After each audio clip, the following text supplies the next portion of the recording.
Mag Labyrinth of Magic. Uma história que particularmente me cativa, afinal, fiz até um vídeo sobre ela. Um mundo e mitologia totalmente diferente do velho feijão com arroz de mitos nórdicos ou japoneses que vemos em vários animes e mangás por aí. Uma estrutura narrativa que me lembra bastante de Full Metal Alchemist, além de personagens carismáticos que eu acho que vocês sabem qual é a minha opinião com relação a esses personagens e a essa história. Eu já achava que a Otaka Shinobu estava produzindo outro mangá, Orient, porém eu fiquei meio com o pé atrás, muito pelo fato de eu ter achado o final do mangá de Mag meio apressado demais. Apesar do último arco ter trago um antagonista bem interessante. Mas com o anúncio do anime chegando, eu achei que era uma boa ideia fazer um vídeo sobre o assunto. E com achar, entenda-se, ganhar views em cima do tema do hype. Então eu decidi ler o mangá e ver por mim mesmo se Orient era tão bom quanto Mag, se ele consegue consertar os defeitos da outra história. Mas antes de tudo, vamos para um resumo do mangá. Orient se passa num mundo conhecido apenas como Hinomoto, e você pode interpretar esse mundo como uma reimaginação do Japão feudal, vamos colocar assim. E nesse mundo, Hinomoto, existem criaturas chamadas Oni. A princípio, essas criaturas subjugaram a humanidade, e os únicos que combatiam essas terríveis criaturas, os chamados Bushis, foram excomungados da sociedade. Nesse inteirinho temos Musashi, um minerador reconhecido em sua vila, mas que tem o sonho de se tornar um Bushi, graças às lendas e histórias que ele aprendeu com seu amigo Kojiro e seu pai. Porém, aquele mundo guarda mais segredos do que eles imaginam. A lenda dos Bushis é real e mais incrível e difícil de se alcançar do que eles pudessem imaginar. Bem, parece interessante, certo? O início da história possui bastante ação. A relação de Kojiro e Musashi é bem estabelecida, enquanto aquele vasto mundo se abre para eles, com as Kitetsus que misturam um design meio futurista com o Japão feudal, um mundo completamente novo, o design dos monstros também é bem maneiro, porém a história de Orient ela tem alguns problemas, talvez mais problemas do que Mag, mas antes de me aprofundar nesses problemas, me permita fazer uma pausa para explicar o principal motivo de eu gostar tanto de Mag e do modo como a Shinobu escreve esse tipo de história. Capítulo 1: O Trunfo de Magi.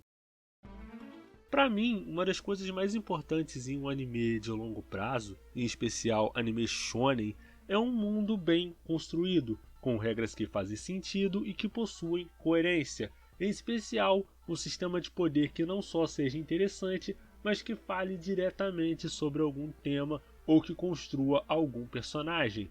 No caso de Mag, os capturadores de Dungeon não só ganham grande poder mágico, como também grande poder de influência, tendo cada grande potência daquele mundo fictício seu próprio grupo de guerreiros com jeans e mags. Nesse caso, o poder também funciona como uma moeda de troca. Não basta apenas ser poderoso, precisa ser um bom negociador, reconhecer seus erros e interagir com pessoas, criando laços, construindo relações, aumentando assim o seu poder de influência. Tanto que os mags, até mesmo a história de Mag fala que os magis, que são esses grandes magos, eles criam as dungeons e são eles que escolhem os reis daquele mundo, que no caso são os capturadores de dungeon. E além disso temos o Ruth, que é a fonte de poder, vamos colocar assim, do mundo de Mag. E essa fonte de poder funciona como o grande ciclo onde todas as coisas voltam de alguma forma, mesmo após a morte, exceto se você for feito de Rufo Negro, o que é muito importante para o desenrolar da história de Mag como um todo. Em Orient vemos algo bem similar. As bandas de Bushi funcionam como um pequeno reino. Aquelas pessoas precisam se proteger dos Onis de alguma forma, além de precisarem plantar, criar gado e tudo mais. Além disso, vemos as espadas Kitetsus, que são uma espécie de Zanpakuto desse mundo, com a ressalva de que são as espadas que escolhem o seu guerreiro, que no caso as espadas Kitetsu, elas são feitas de Onis, que no caso os Onis, eles se alimentam de metal, eles não se alimentam de seres humanos, eles se alimentam de metais e de recursos minerais, no caso. Nisso nós temos um ponto bem interessante até, que é a escala cromática de poder de Orient, sendo as cores azul, amarelo, verde, vermelho, preto e branco, com cada uma delas possuindo uma propriedade bem específica, sendo explorado no desenvolvimento de personagens dentro da obra. Ou seja, por exemplo, um personagem que tem uma aura amarela, né, no caso um poder do espírito de espada amarelo, ele vai ser construído de uma maneira específica. O personagem que tem a aura vermelha vai ser construído de uma outra maneira. No caso, essas auras, elas têm uma implicação direta na história dos personagens e como os personagens se desenvolvem. Pois, como eu tinha falado antes, um trunfo que a Shinobu tem quando ela vai escrever é que ela consegue fazer um sistema de poder que ele não funciona separado do resto do mundo. O mundo inteiro gira em torno daquele sistema de poder. E isso é muito, muito interessante, sabe? E no caso, Orient, ele tem meio que uma shonenização, vamos colocar assim, dos preceitos do Bushido. Em especial o meio, que significa honra e glória, representando Musashi e o seu desejo de derrotar os Onis, para ter o seu nome gravado na história, poder pegar a glória de ter derrotado aquele Oni, e Chu, que seria dever e lealdade, representando tanto a Tsugumi, que não queria a princípio deixar seu mestre abusivo, e aos outros Bushis que desejam obedecer seus respectivos mestres de bando. Dito tudo isso, vamos entrar agora nos problemas que Orient tem, e no porquê ele talvez não seja o shonen de luta que você esteja esperando. Capítulo 2. Os problemas de Orient. E como eu disse antes, na história seguimos Musashi, Kojiro e mais tarde Tsugumi, pois como todo mundo sabe, toda boa história é composta de 2 meninos e uma menina. Naruto, 2 meninos e uma menina. Harry Potter, 2 meninos e uma menina. Mag, 2 meninos e uma menina. Kimetsu, 2 meninos e menino que parece menina. Vamos comer esse bicho. Mas enfim, no momento em que esse vídeo está saindo, estamos no meio pro final do primeiro grande arco da história, com os Bushis de Uetsugi, junto com os Bushis de Naotora, vulgo Simba 2, indo enfrentar Yamata no Orochi. Nesse ponto eu vi uma reclamação bem consistente com relação à história até esse ponto. Musashi não estava tendo grande destaque, pois nesse arco ele é confrontado com o fato de que ele não era nem de longe tão forte quanto achava que era. Assim, na minha opinião particular, isso é interessante. Mostra que o mundo não gira ao redor do protagonista, que o mundo existe para além do protagonista e as ambições do protagonista. Além de que nesse arco ele introduz um novo conceito de poder, que no caso seria o elo ali entre os Bushis. Que no caso não basta o Bushi ele ser forte por si mesmo. Para eles realizarem os ataques, eles precisam fazer meio que ligações, precisam transferir o poder de um Bushi para outro. E eu acho esse um tema interessante porque ele conversa diretamente com toda a questão de por que você deve fazer parte de um bando de Bushis e como esses bandos funcionam, vamos colocar assim.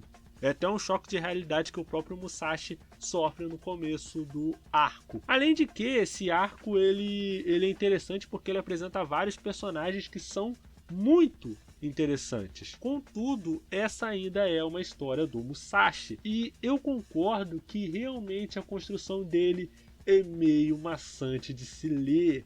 Isso se deve ao fato de que, assim como em Magi, a autora leva um pouco mais de tempo para construir os personagens.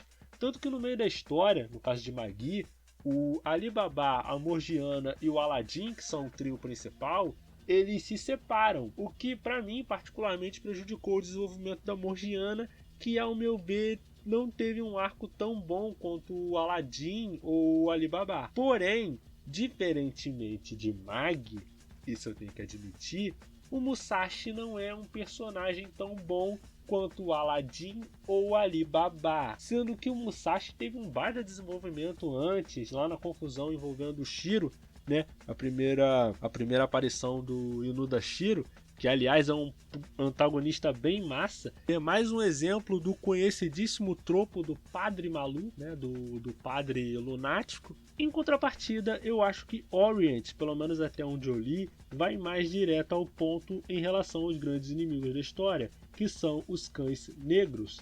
Nessa parte particular, eu destaco toda a sequência na invasão da ilha de Wage. Cara, toda aquela sequência quando eles estão indo enfrentar a Yamata no Orochi, que tá na ilha lá, cara, é uma sequência incrível, cara. Todo o planejamento e embate estratégico entre a Kuroko e o Inukawa, né, que no caso o Inukawa tá querendo impedir os Bushis de chegar na ilha, e a Kuroko ela planeja, e esse embate mental, ele tem contramedida, ela tem a contramedida da contramedida. É uma sequência muito boa, além da incrível luta entre o Inukawa e o Kanetatsu, que foi muito braba. Mas creio que esse seja o grande paradoxo de Orient, pelo menos nessa parte. Os personagens secundários são muito bons, porém o trio principal é talvez meio apagado. Não só o Musashi, a Tsugumi e o Kojiro também. Eles tiveram seus momentos e tal e tudo mais. Só que, sendo bem justo, não foi lá grande coisa. Em especial o Kojiro, que até onde eu li ele não teve um grande momento assim. Apesar da história mostrar que ele é filho de um grande espadachim. Eu posso estar até sendo um pouco injusto, porque Orient ainda tá no começo ainda tá no capítulo 100, 114, 115 e tal, mas talvez seja um pouco de cobrança minha, sabe? No mais, Orient é uma história que promete bastante. Mesmo com tudo isso, o arco da Ilha Wage está indo até que bem. Até onde eu li, o Musashi está começando a colocar para fora toda a evolução que ele foi construindo. Ainda que essa evolução foi construída de forma meio maçante. Espero de verdade que o anime seja uma forma de resolver todos esses problemas que relatei até aqui. E esse é o final do vídeo. Eu agradeço a você que está assistindo de manhã, de tarde, à noite. Temos os nossos parceiros, o link vai estar aí na descrição do vídeo. Lançamos vídeo todas as segundas-feiras ao meio-dia, podcast todas as quartas-feiras ao meio-dia e todas as sextas-feiras às 8 horas da noite em radiojhero.com. Passa lá que tem artigos de todo tipo, cultura pop, geek, jogos, notícias sobre animes e tudo mais. Aqui é o Nash. Tenha uma vida longa e próspera. Até a próxima.